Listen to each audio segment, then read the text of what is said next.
데살로니가 전서 다시 2장 13절 말씀, 데살로니가 전서 2장 13절, 읽기는 13절부터 16절까지 읽겠습니다.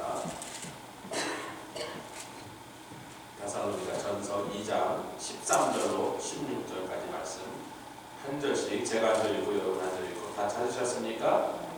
이러므로 우리가 하나님께 쉬지않고 감사함은 너희가 우리에게 들은 바 하나님의 말씀을 받을 때 사람의 말로 아니하고 하나님의 말씀으로 받으리니 진실로 그러하다. 이 말씀이 또한 너희 믿는 자 속에서 역사하느니라.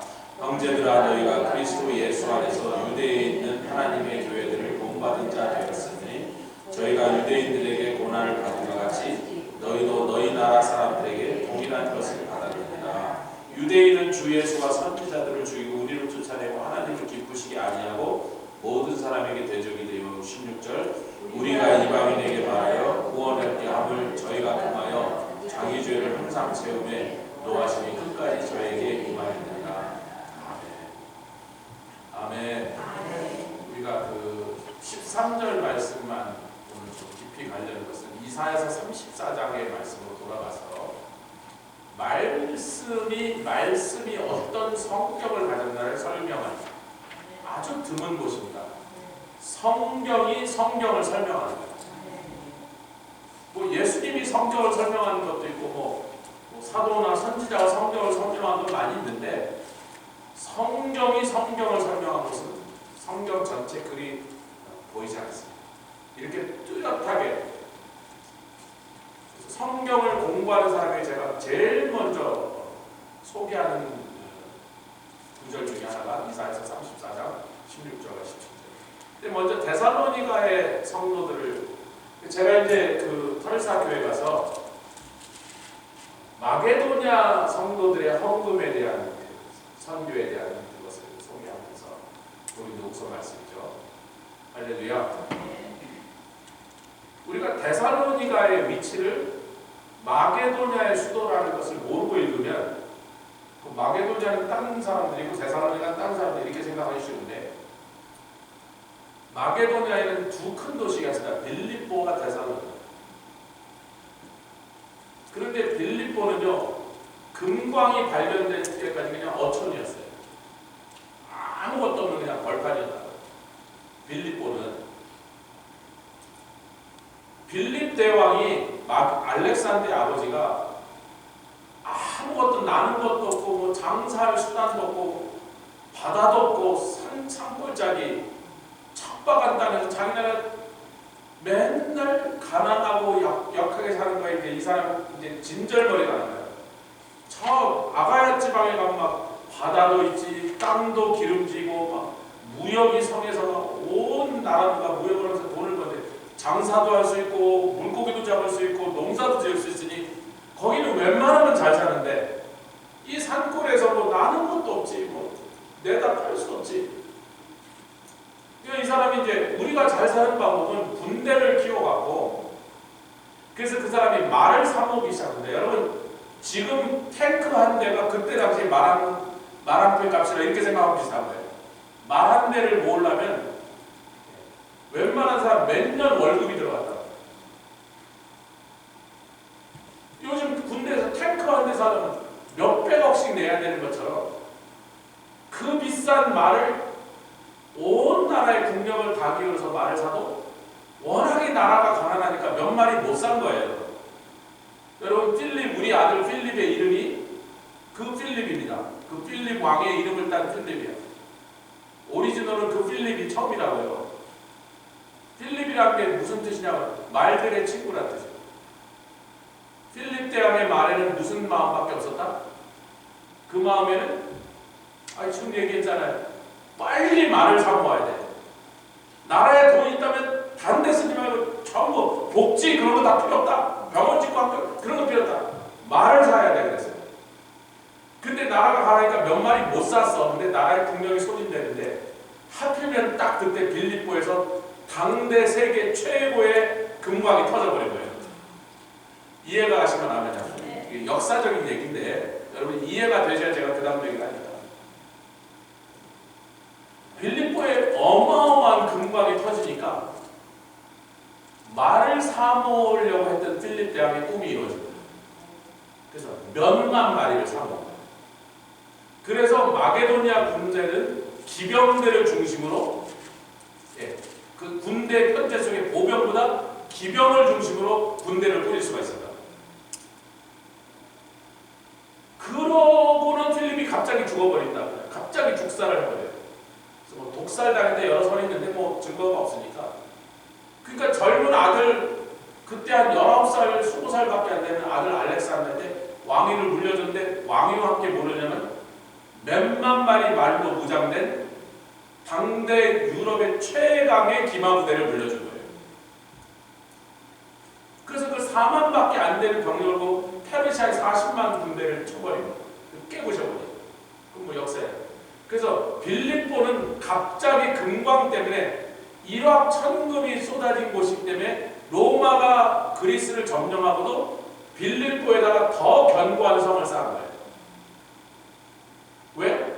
그 금광을 지키려고. 금을 캐내면 또 그걸 재련하고 또 잘 금괴로 만든 쌓아놓고, 그래서 나중에 로마가 실어갈 때까지 잘 지켜야 되잖아요. 잘 지키려니까 그 금을 집어넣은 그 금고를 보호할 성을 쌓은 게 빌립보 성이 그렇게 어마어마한 성이 됩니다. 그러나 빌립보는 그 이유 때문에 생긴 성이고, 원래 마게도니아 지방의 수도는 데살로니가예요. 이 데살로니카는요, 그리스 발음은 데살로니카인데 어떨 때는 살로니카라는 이름으로도 불렸습니다. 바울 사도가 이 데살로니가 전서를 쓸 당시에 데살로니가 인구가 20만 명, 굉장히 많은 겁니다. 큰 도시였어요. 여러분, 지금 2000년 전에 20만 명이면 경주시가 신라가 삼국을 통일하고 경주가 그 통일신라의 수도가 됐을 때 최전성기에 20만 명인데, 그게 지금 사도 바울이 데살로니가 전서를 쓸 때보다 1000년 뒤입니다.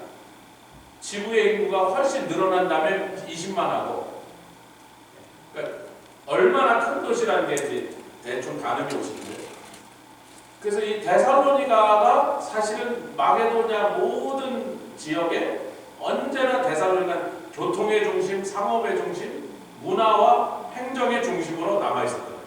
로마가 그리스를 멸망시키고도 데살로니가를 여전히 마게도니아의 수도로 그냥 놔둔다. 원래부터 그런 기능을 하던 곳이었다. 현재 인구는 130만입니다. 2026년 130만. 여기에 유대인이 6만 명이 살았는데, 2차 대전 나치가 그리스를 점령하고 데살로니가 살고 있던 6만 명을 홀로코스트로 끌고 왔습니다. 가스 6만 명을 살았습니다.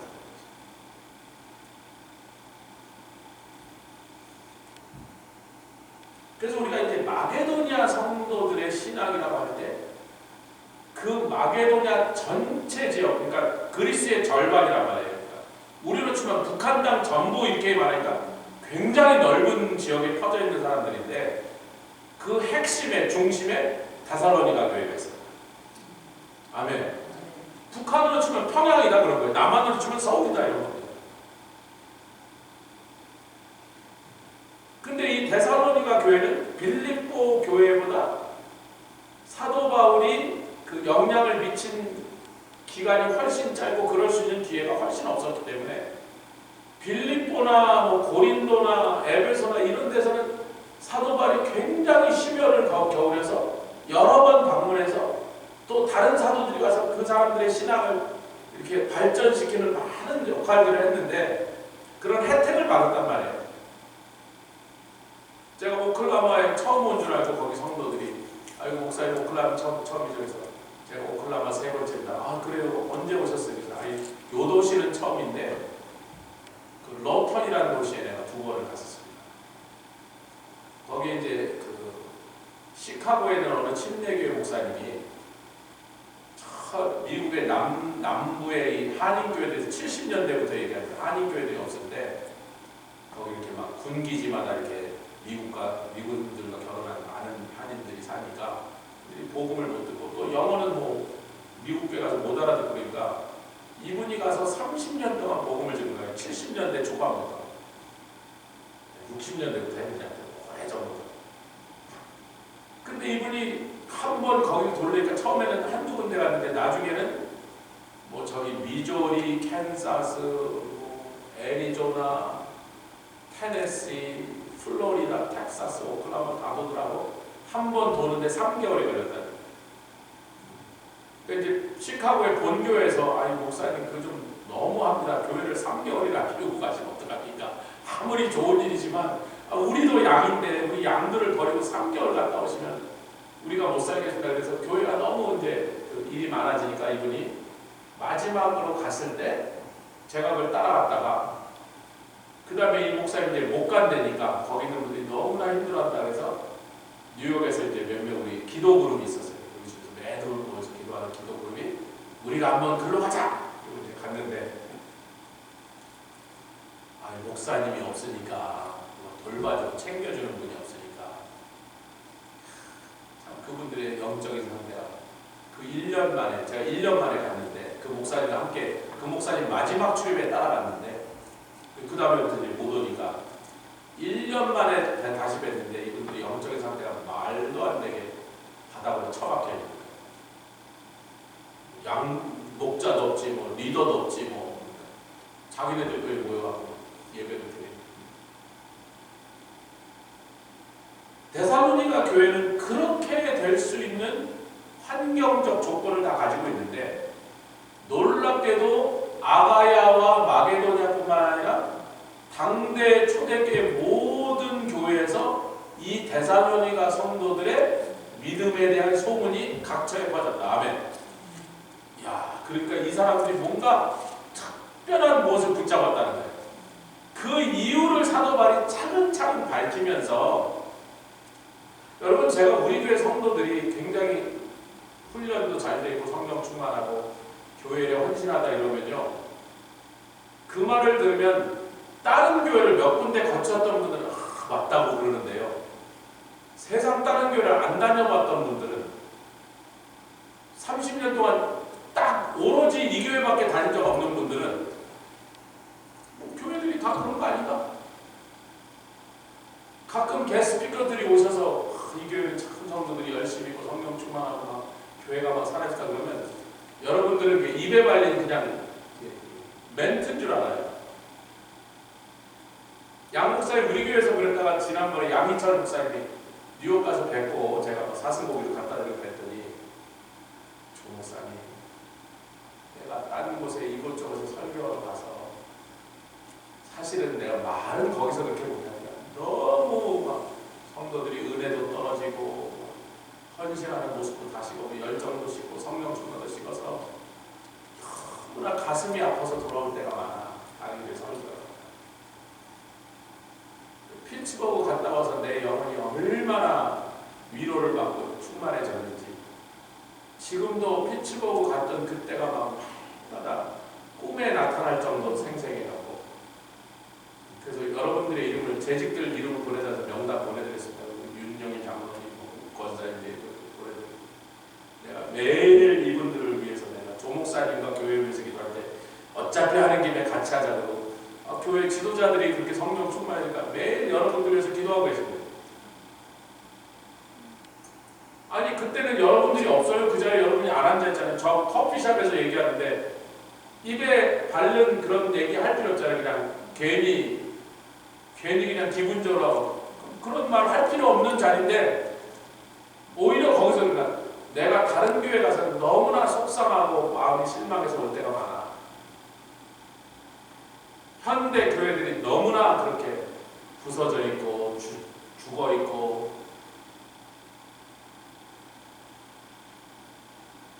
사도 바울이 지금 데살로니가 성도들을 아부 떨리 칭찬 공연을 괜히 그렇지 않은데 띄워주려고 해야 될 이유가 있어요?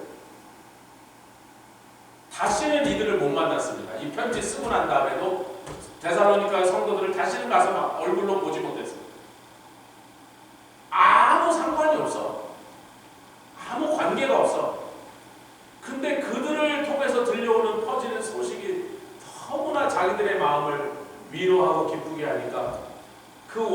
설명하고 있는 과정에서 오늘 본문으로만 치면 여태까지 몇 주 동안 나눴던 말씀을 생각하시면서 13절만 읽겠습니다. 시작. 이러므로 우리가 하나님께 쉬지 않고 감사함은 너희가 우리에게 들은 바 하나님의 말씀을 사람의 말로 듣지 아니한다. 그러면 대부분은 다른 교회에 있는 수많은 사람들은 어떻게 한다? 뭐가 문제다?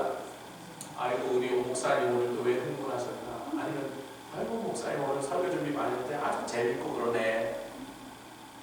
계속 그 목사의 말, 즉 설교자의 주장, 설교자의 아이디어라고 보여요. 그래도 유일이는 그럼요, 좋은 설교자가 아주 탄탄히 준비한 설교로 정말 사람들을 설득하면 그 설득에 조금은 감화 감동을 받는 건 사실이에요. 근데 한국교회 좋은 설교자가 없어서 한국교회가 지금 저 지경이 됐습니다. 미국의 목사님 다 신학교도 제대로 안 나와갖고 미국 교회가 지금 영적으로 이 수준이 됐냐고요. 문제는 뭐였어요? 어느 날부터 설교자들은 자기의 지식, 자기의 주장, 자기가 얼마나 설득력이 좋은가 자기의 말솜씨를 부각시키는 일에 정신이 없어지고 또 똑같이 성도들 그것을 듣는 자들은 설교 잘하는 목사한테 가야 된다.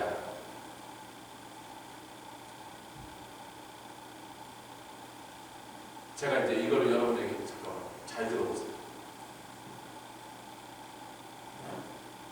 이 교회 저 교회 다니면서 설교 잘하는 목사를 찾아봤어요.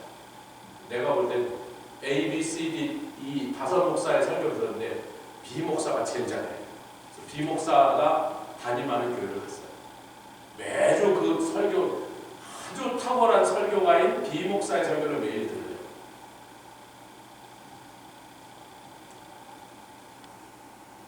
여러분, 나보다 더 높은 권위에 있는 분이 하는 말씀을 내가 비교 분석하려면 내가 그분보다 공부를 더 하고 와서 들어야 돼요.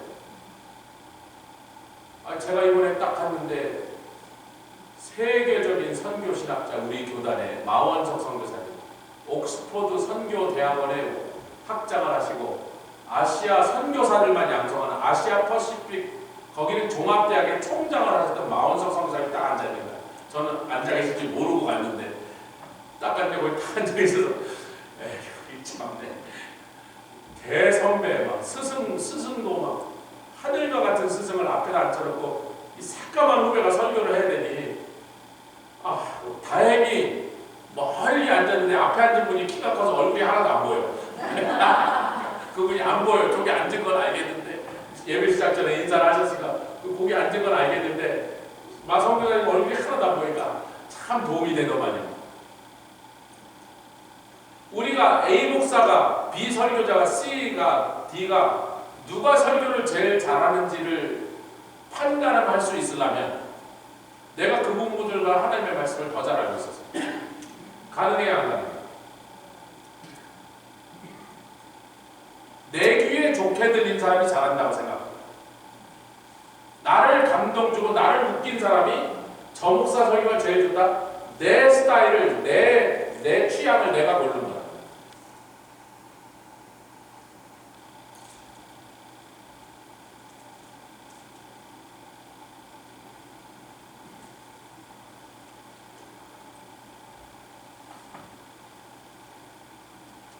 늘 그러죠. 8살짜리가 쏜 총알이나 18살짜리가 쏜 총알이나 죽일 때 똑같이 죽어요. 똑같은 파괴예요. 하나님의 말씀이야. 맑은 정신으로 소버 술 취하고 헬렐레 하지 말고 김 목사가 전하든 이 목사가 전하든 박 목사가 전하든 말더듬이를 통해서 하시던 할렐루야. 아니면 별로 공부를 많이 못한 목사를 설교자로 세우셨던 마틴 루터는 옥스퍼드 유니버시티에서 영국 국교의 목사를 받은 사람입니다. 옥스퍼드 유니버시티 세계 최고의 대학에서 그 사람을 회신시킨 사람은 인쇄공이야. 그 사람이 어떻게 글을 읽을 수 있었냐면 인쇄소에서 뭘 한다고요? 글을 못 읽으면 인쇄소에 일을 할 수가 없잖아요. 그래서 그날 성경을 읽는 걸 듣고 옥스퍼드를 나온 영국 국교의 목사 요한 웨슬리가 그날 회심하여 뒤집어졌어요. 그분이요 설교를 한 게 아니고 인쇄소에서 일하느라고 겨우 깨친 영어로 간신히 본문을 읽었대. 그분의 설교의 능력으로 요한 웨슬리가 회심했어요? 그분이 읽은 하나님의 말씀의 능력이 그 거만하고 그 자신감으로 가득 차 있는, 교만함으로 가득 차 있는, 자기가 최고의 명문 신학교를 나왔다는 그 자부심으로 가득 찬 요한 웨슬리를 박살을 내버렸어요. 그것이 하나님의 말씀입니다. 우리는 너무 설교자가 누구냐에 대해서 모든 크레딧을 설교자한테 줄 준비를 다 해요. 와, 그 목사님 설교자예요. 아니, 잘할 수 있어요. 누가 잘하지 말라는 게, 설교자라는 게 뭐 잘못됐다는 게 아니에요. 그러나 설교자 자신도 자기의 말재주나 지식을 너무 거기에다가 비중을 맞추고, 듣는 분들도 야, 설교자라는 목사님 교회로 몰려가야 돼. 그러고 가면 신앙에 심각한 건강의 문제가 생길 수 있어요. 그러면 평범한 설교, 아니면 막 떠듬떠듬하는 설교, 그렇게 매끄럽지 못한 설교라도 강력한 역사가 나타나는데 하나님의 말씀의 능력과 함께 성령의 초자연적인 성령의 역사가 같이 나타나야 돼요. 그 두 가지가만 되면 어떤 죄인이라도, 어떤 상태에서 온 사람이라도 그 하나님의 말씀이 구원하고 일으키고 치료하고 변화시키는 능력이 있단 말이에요. 하나님의 말씀과 성령의 능력이면 끝이란 말이에요. 설교자는 자꾸 하나님의 말씀이나 이것저것을 보태고 빼갖고 요리를 한다고 너무 난도질 해갖고, 제가 어느 날 이제 밥을 먹자 해서 누가 밥을 갔는데 스시 스시집 일식집에 갔어요. 제가 옛날에 거기서 먹어본 적이 있었는데 한번 되게 맛이 없어서 이거저거. 그래서 그냥 만나자고 하신 그 목사님이 먹자니까 벤또 하나 시키자. 런치 스페셜 제일 싸고. 보니까 뭐 불고기 벤또, 새우튀김, 오건살 겨자도 되고, 스시 4쪽 얹어, 스시 4쪽하고 튀김 한 쪽 이렇게 나오고, 샐러드하고 그거 시켰어. 제가 그 주방장이 별로 요리 솜씨가 없는 걸 이미 2번 먹어서 알았기 때문에 가장 요리 솜씨가 적게 들어가는 요리가 뭐예요? 그냥 생선 잘라서 밥에 올려놓거든. 생선만 싱싱하면 나는 괜찮아요. 나오고 보니까 뭐 엄청 싱싱하진 않지만 그래도 뭐 생선이 그런 대로 그냥 맛이 간 건 아니니까 아무 감동 없이 먹었어요. 요리를 적게 할수록 뭐가 두드러져요? 재료에 좋은 것이 신선함이 두드러진다. 여러분, 양념을 많이 섞은 이유가, 옛날에 양념을 많이 섞은 이유가 뭐죠? 냉장고가 없어서 고기나 생선을 신선도를 유지할 방법이 없으니까 인류가 할 수 없이 후추를 쳐먹기 시작했어요. 어감이 좀 세서 죄송합니다. 후추를 뿌려서 먹기 시작했어요. 고추 막 이런 걸 자꾸 거기다가 막 들이붓는 이유는, 옛날에는 생선이나 고기가 살짝 맛이 가도 그 귀한 걸 버릴 수가 없었던 거예요. 너무나 귀한 건데. 근데 뭐 하루만 지나면 막 맛이 가기 시작하니까 그 맛이 가는 놈을 맛이 간 상태에서 먹기도 그렇고, 그렇다고 좀 맛이 갔다고 버릴 수도 없고, 그러니까 그 궁여지책으로 거기다가 이것저것 독한 향신료를 막 뿌려갖고 후추도 넣고 고추도 넣고 막 간장도 넣고 식초도 넣고, 그래서 그걸 최대한으로 살짝 가도 먹는데 지장 없게 만드느라고 한 게 양념입니다. 진짜 먹을 줄 아는 사람은 정말 비싼 한우 막 한 덩어리에 막 10만 원짜리 이걸 먹으면 아무것도 안 찍어 고기 본연의 맛을 거기다가 소스 확 부으면 되게 싫어요. 연권사님네 집에 가서 스테이크를 구워주시면 절대로 A1 소스를 달라고 하지 마시고 막 화내요. 내 고기가 뭐가 어때서 소스가 필요하냐고. 이렇게 좋은 고기 사다 맛있게 먹는데 연권사님네에서 스테이크 잡수실 때 스테이크 소스 이태리에 저기 어디죠? 제노바인가? 네, 제노바. 거기서 이태리에서 제일 맛있는 세계에서 10번째 안으로 맛있다는 스테이크 집이 있대요. 뭐 하여튼 그렇게 맛있대. 거기 가서 스테이크 소스를 달라 그러면 주인이 나와서 스테이크를 뺏고 쫓아내요. What's wrong with my steak? I made it perfect. You don't need a sauce. 진짜 뺏어서 쫓아내요. 진짜 쫓겨나요. 스테이크 소스 달라면 쫓겨나요. 그만큼 고기에 세계 최고의 고기라는 자신감이 폭폭 나온다는 거예요. 하나님의 말씀이 뭐가 부족해서 이 말씀만 제대로 깨닫고 이 말씀만 들고 살아도 온 세상을 정복할 권세와 약속이 이 안에 다 있건만 뭐가 부족해서 자꾸 이 사람 인용하고 저 사람 인용해서 양념을 쳐쌓는 거냐고요.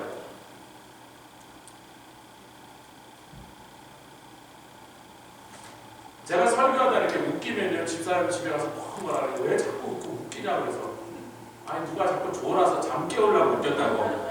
누군지는 안 밝혀요. 저쪽에서 여러분은 모르는데 저기서 누가 막 끄덕끄덕 졸라 그러면 그렇다고 이제 야단치고 거 아무개 왜 자는 거야 이러면 예배 분위기가 굉장히 그렇잖아요. 좀 서로 민망하잖아요. 그래서 할 수 없이 웃기는 거예요. 제가요. 잠 좀 깨라고 웃다가 진짜 깨요. 탁 웃으면 자기 탁 웃다가 그 다음 나머지라도 듣는다. 그 자꾸 그래서 웃기는 건데 제가 뭐 설교에 한 그 무슨 잠 좀 깨우려고 자, 그 정도 해놓고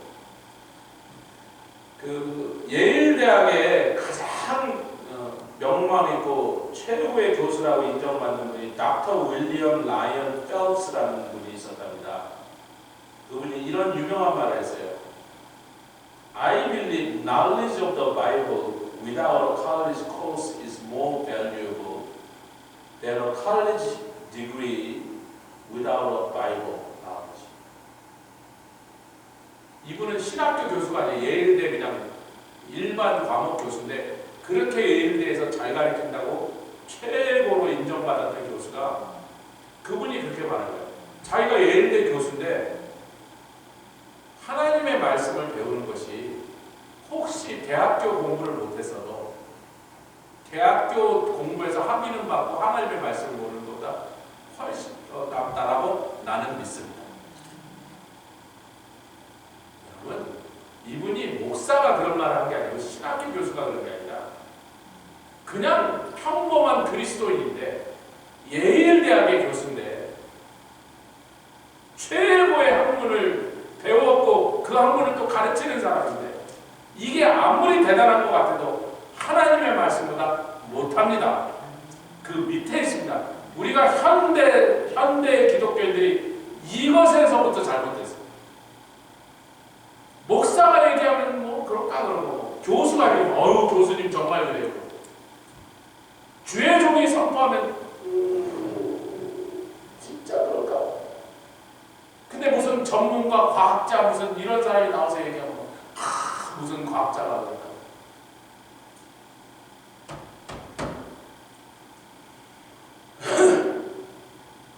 과학이 성경을 사실로 증명합니까? 성경이 과학을 사실로 증명합니까? 과학이 지금도 설명 못하는 게 설명할 수 없는 몇 백만 배 더 많습니다. 과학이 설명.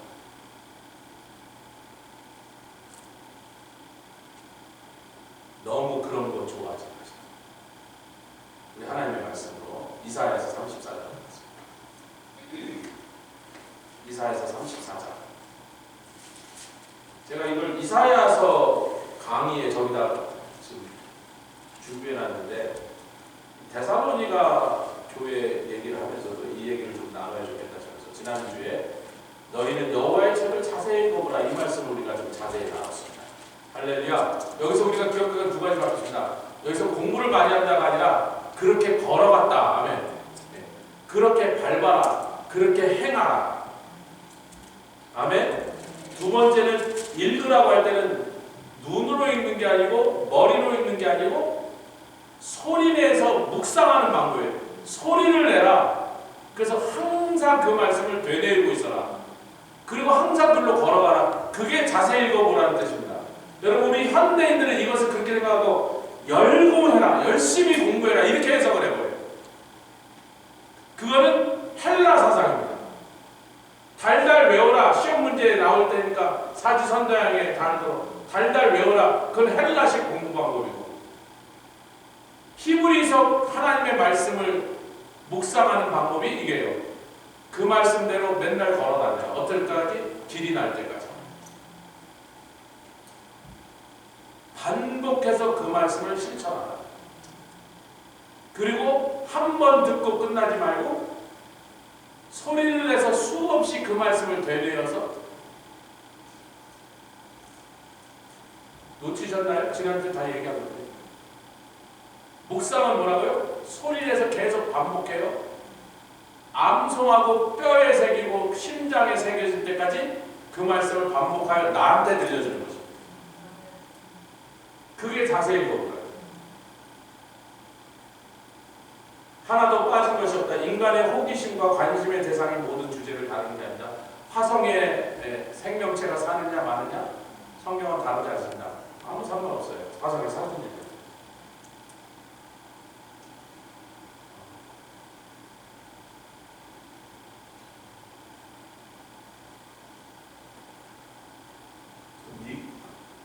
이스라엘의 장관이 어저께 오늘 한 말에 이스라엘의 장관이 하마스가 무장한다는 말을 믿는 정신없는 짓을 우리는 안 한다. 하마스가 무장 해제하겠다고 맨날 말하지만 절대로 하지 않을 걸 우리는 아는데, 그래도 자꾸 하마스가 무장 해제를 할 거라고 우리 보고 가서 공습하지 말라고 하는 사람들의 말은, 내가 여러분들의 말을 내가 설명해 줄게요.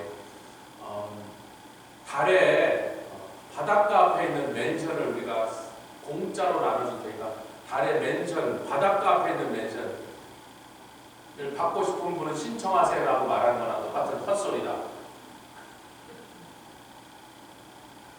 제가 너무 어렵게 설명했나요? 하마스가 무장 해제할 건데 니네들이 자꾸 공습을 하니까 이스라엘이 이틀 전에 세게 공습을 했거든요. 니네가 공습하니까 하마스가 무장 해제를 못하는 거냐? 못하는 거 아니냐고. 그러니까 그만 공습하라고. 무장 해제하려는데 니네가 자꾸 못하게 하느냐. 그렇게 말하는 바보 같은 놈들이 있는데, 이게 이스라엘 장관이 지금 기자들을 세워놓고 한 말이에요. 이 하마스가 무장 해제되는 그 말을 믿는 바보는, 그렇게 믿으신다면 우리 이스라엘 정부가 달나라에다가 아파트를 지어놓고 맨션을 지어놓고 그 앞에는 바닷물로 탁 채워갖고 오션 프론트 맨션을 공짜로 준다고 약속하는 것까지 똑같으니까 원하면 신청하세요. 우리 줄 테니까. 달나라에 바닷물로 채울 수 있는 방법이 있어요? 달나라에 물이 한 방울도 없는데 무슨 바다? 거기다 맨션을 지금 살 수 있어요? 없어요?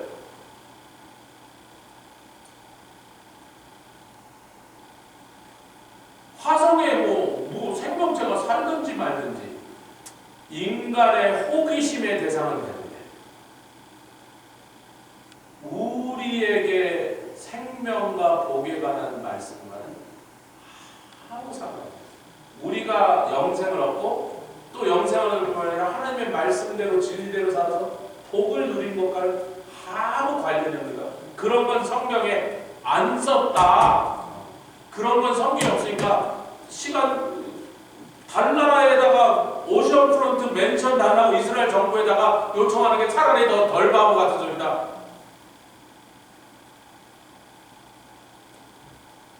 우리가 알아야 될 것은 다 있습니다. 우리에게 유익한 것은 다 있습니다. 그러나 쓸데없는 관심과 호기심으로 인간이 별 미친 질문을 해야 되는 것에 대한 대답은 여기 나와있습니다.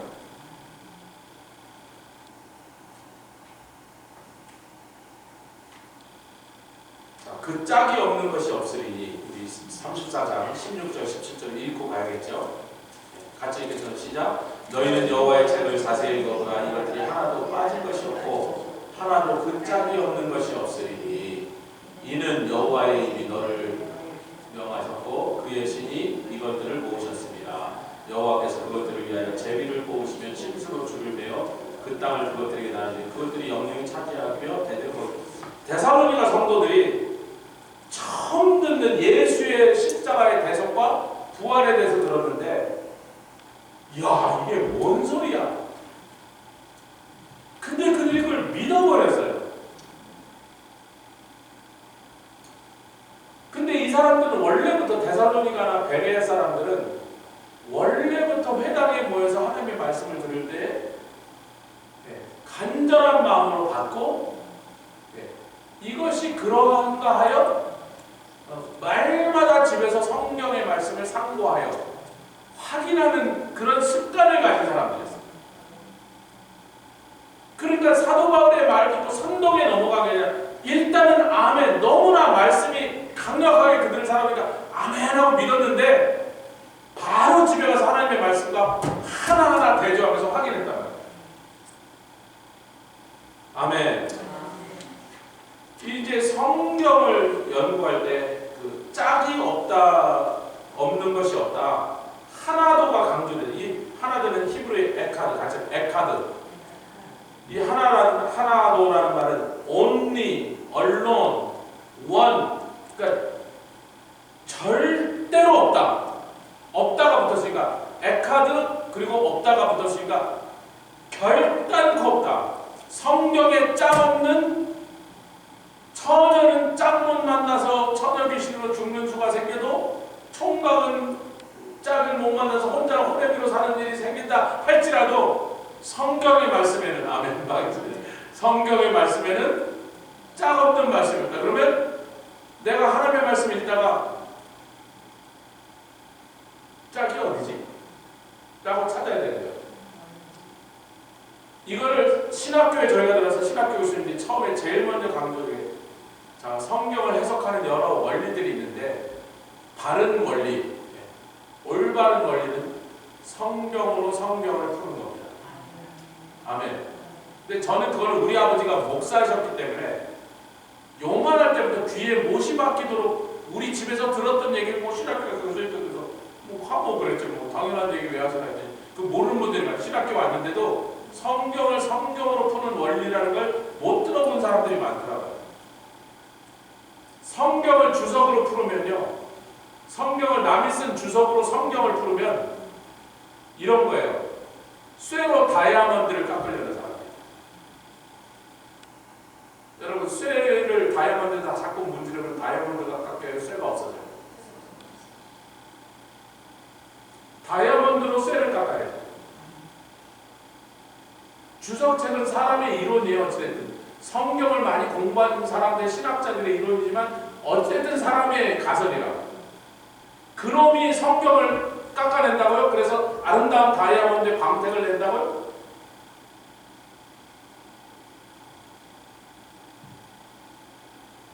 성경의 뜻을 하나님께서 짝으로 만든, 여기서 이 짝이란 말은요, 여러분, 리후스라는 단어인데, 짝, 이웃, neighbor, another one 그런 뜻이에요.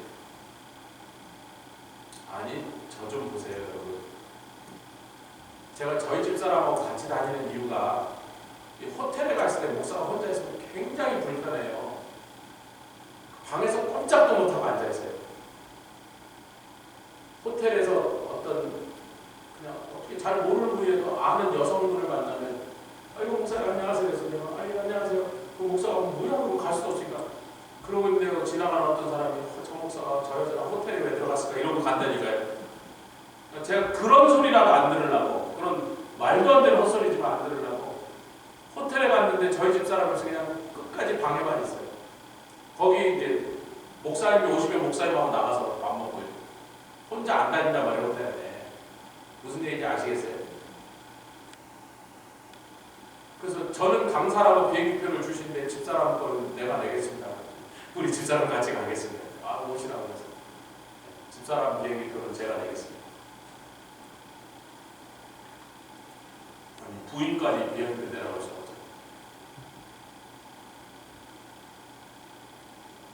그럼 조목사가 하는데 조수경 사모가 다니고 조수경 사모 가면 이분은 또 운전을 안 하시고 항상 제가 운전하고 있고 둘이 같이 다니면 굉장히 자연스러운데 둘 중에 한 사람만 나타나면 목사님 사모님 어디 가셨어요? 몰라. 사모님 목사님 어디 가셨어요? 장모님이 박윤숙 집사님하고 안 다니고 여러분 본 적 있으세요?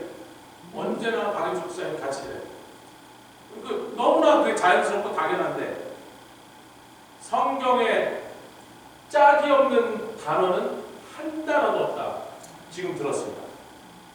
그러면 어느 단어를 딱 만났는데 성경에 어느 한 구절에서 어느 단어를 딱 만났는데 이 단어에 이 말씀의 짝이 어딘지 나는 도대체 몰라. 그러면 그날부터 내가 해야 되는 작업은 뭐죠?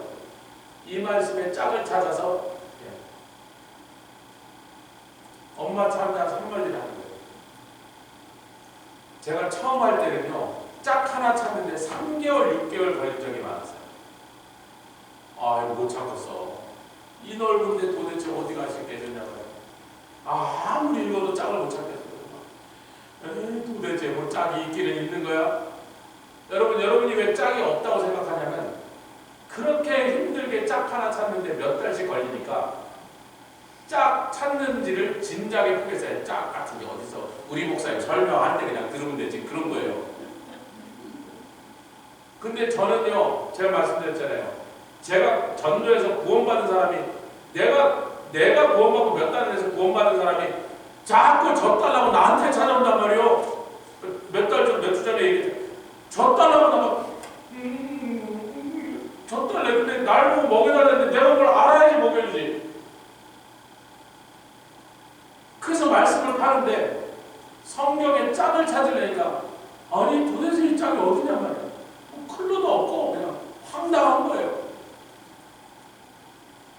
그런데 이것은 그 많은 성경을 우리에게 가르쳐주신 주의 종들이 신학교의 교수님들이 철저하게 그 원리대로 따라라 그랬기 때문에 있기는 있대니까 어딘가 있대니까 그 때로는 한 짝 찾는데 6개월, 한 짝 찾는데 3개월 걸린 일이 수도 없이 있었습니다. 근데요 이게 자꾸 하다 보니까 점점 그게 짧아져가지고 요즘은 어느 짝을 찾으려고 한 이틀만 뒤지면 찾아요. 웬만큼. 그리고 성령께서 도와주셔요. 성령께서. 어느 날 그냥 이렇게 가라가는데 그 구절의 짝은 저쪽이야. 턱 찍어주시니까 이게 가속도가 붙기 시작하니까 그렇게 짜자는 짝이 수천 개가 제 안에 있는. 근데 여러분은 짝을 찾으려고 노력하셨냐고요? 짝이 있다는데 짝을 못 찾아놓고는 하나도 답답하지 않아요. 그리고 이래요. 이 말씀은 어렵도다. 이해가 안 오는도다. 무슨 소리인지 전혀 모르겠으니 지키려는 것도 불가능하다. 안 지키겠다는 뜻이에요. 이 말씀대로 안 살겠다는 뜻이에요. 어려워. 이해가 안 돼. 그 이해는요 짝과 짝이 만났을 때 불이 팍 튑니다. 또 아멘 안 하신 분들이 고개만 끄덕이시고 제가 그런 습관 하지 마세요. 고개 끄덕이지 말고 아멘 하세요. 여러분 자동차 배럴 우리들은 가끔 차가 저는 뭐 40몇 년 동안 운전하면서 새 차는 딱 2번밖에 못 가요. 지금 이게 2번째 새 차입니다. 세 번째. 중고차를 사다 보니까 시동 안 걸리고 이렇게 점핑 캠으로 이런 걸 하도 많이 옛날에 해갖고. 근데 여러분 잘 아시죠? 자동차 배럴에는 음극과 양극이 있습니다. 그 정도는 아시죠? 배럴이가. 음극과 양극인데 음극과 양극을 동시에 잡지 않는 한 한쪽만 잡으면 아무 일도 일어나지 않습니다. 근데 만약에 배럴이가 약한 것 같다 이러고 딱 잡으면 그날 머리가 이제 다 망가지죠. 이게 배럴이가 좀 약한 것 같아도 양쪽을 딱 잡으면 특히 손이 좀 젖었다 그래서 그 전기의 이 전달이 더 세게 되면요 이 머리가 다 이렇게 꼬부라기가 되는 수가 있다니까요. 말씀을 맨날 만져도 아무 반응이 없어. 아이고 하늘천 따지 건물은 누르하고 가마솥에 밥과 긁어서 뭐 원서인지 모르겠고 까만 건 글씨고 하얀 건 종인 거 맞는데 빨간색은 예수님이 한 거라는데 여전히 모르겠어. 읽어도 모르겠고 안 읽어도 모르겠고 어제 봐도 모르겠고 오늘 봐도 모르겠고. 왜? 계속 음극과 양극 하나만 만지고 있어요. 아무 일이 아니라 인간의 이성으로 이해될 수 있는 말씀이 아니래요. 짝을 찾았을 때 불이 튀어. 이 심장까지 찌르르 찌르르 해갖고 막 온몸이 경련을 잃은 그런 반응이 짝을 찾았을 때 딱 그 두 짝이 만났을 때 팍팍팍 불꽃이 든다고요. 그때 내 인생이 바뀌어버리고 생각이 바뀌어버리고 삶이 바뀌어버리고 태도가 바뀌어버리고.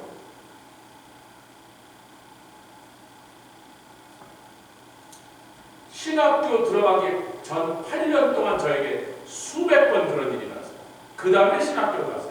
죄송하지만 신학교에서 배운 4년, 5년, 6년 동안 배운 교수님들한테 그런 건 한 번도 못 느껴요. 신학교 교수님들이 설명하신 걸 들으면서 전기가 튀는 건 한 번도 못 느껴봤어요.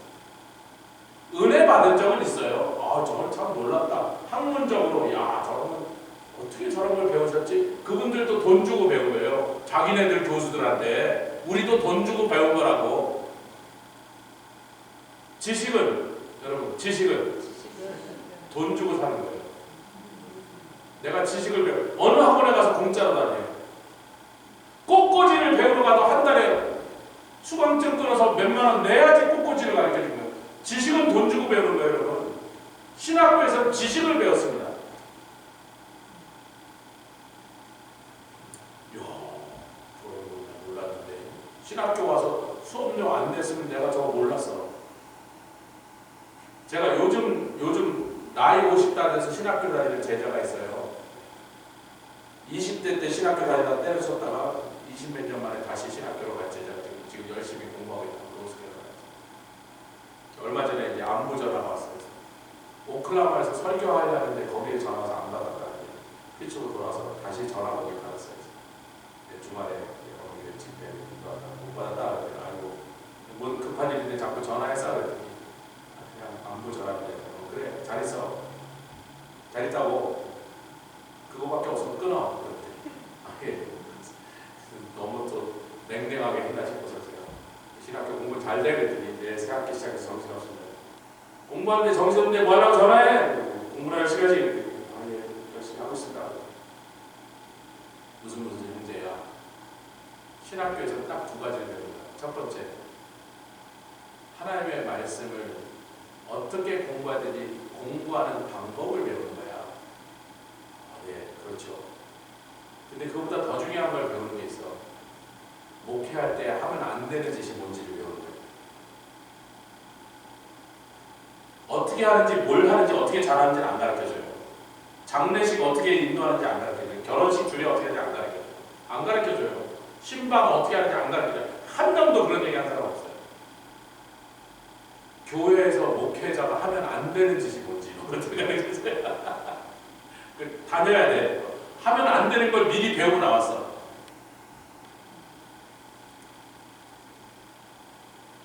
여러분, 지식은 돈 주고 사는 거예요.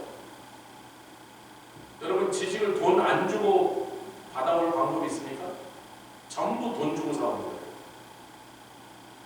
근데 하나님의 말씀은 내 안에 계신 성령님을 의지하여 여호와의 말씀을 자세히 읽어봐서 자세히 읽어볼 때 뭘 찾고 있다? 짝, 플러스를 만졌으면 마이너스 음극을 찾고 음극을 잡고 있으면 양극을 찾으면 찌릿찌릿 내가 그냥 갑자기 고등어 고갈비가 된다.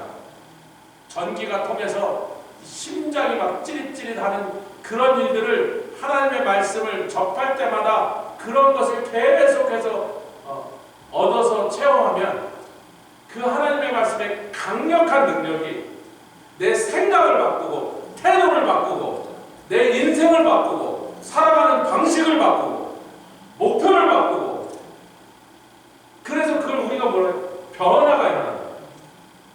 그런데 현대교회 그래갖고 오늘 말씀을 인조하려고 앉았어요. 변화받으려는 게 아니에요. 인조하려고. 아, 오늘 우리 목사님 공부 많이 하겠다. 이번에 강사 목사님 참 좋은 분 모셨어요. 이야, 재밌네. 앉아가고요. 즐기려고 설교를 즐기고, 그리고 은혜 받다고 집에 가서 프리사이즈 두 남편 아무것도 안 하고 맨날 하던 대로 하고요. 맨날 살던 대로 살고, 맨날 가던 길로 가고. 그러면 데살로니가 성도처럼 되는 길에 반대로. 세상에 처음 들은 인간이 십자가에서 죽었다가 올 인류의 죄를 대속하여 죽으시고, 그래서 죄를 다 값을 치르시고 그분이 3일 만에 살아났던 이 말도 안 되는 얼토당토하는 얘기를 들었는데, 그 말씀이 하나님이 하시는 말씀입니다. 여러분, 제가 이제 말씀 오늘 포지션을 맺습니다. 오늘은 짝을 찾아야 된다. 아멘. 이제부터 하나님의 말씀을 그냥 옛날 책, 동화책 읽듯이 수리수리 마수리, 아이고 호랑이가 막 그래 뭐 밤에 나타나서 막 참기름 바른 나무에 기울라고 이렇게 읽지 마시고, 어느 말씀이 딱 있는데 그 말씀이 난 도저히 이 말씀이 해석이 안 되고 이 말씀이 이해가 안 되면 이 말씀에 짝이 되는 말씀이 어딨나를 성경 전체를 휘잡고 다니면서 찾아야 해요. 제가 미리 워닝, 저도 처음에 보통 3개월에서 6개월에서 하나 찾는데, 근데 몇 년을 했냐면 38년 했더니 가면 갈수록 그 주기가 짧아지더니 요즘은 웬만하면 몇 시간 안에 짝을 찾아오고, 아무리 오래 걸려도 이틀을 넘어가는 길이 거의 없다고. 아이고 주여 이게 뭡니까 모르겠습니다. 아이고 돌아다니면 다음날 저녁 먹기 전까지 웬만하면 거의 와요. 성령께서 가르쳐요. 그럼 처음에 힘들다, 불가능한 것처럼 어렵다라고 말하는 말은 핑계예요. 사모하며, 아멘, 귀한 줄 알아요. 우리 장로님 만약에 어느 가서 처음 보는 기계, 뭐 처음 보는 브랜드, 그래서 막 그 안에 부품이 막 다르고 막 기계 이렇게 모양이 달라서 이걸 어떻게 고치나, 이거 고쳐야 되는데, 고치라고 왔으니까 고쳐야 되는데, 전문가 고쳐야 되는데, 전문가 자존심들 지금 못 고쳐야 그러고스럽잖아요. 내가 고쳐내야 되는데 전혀 처음 보는 여러 가지 다른 기술을 썼어요. 그럼 장로님 막 그 매뉴팩처 회사에 들어가서 막 그 매뉴얼도 보고 막 구글도 뒤져갖고 이 기계를 고쳐서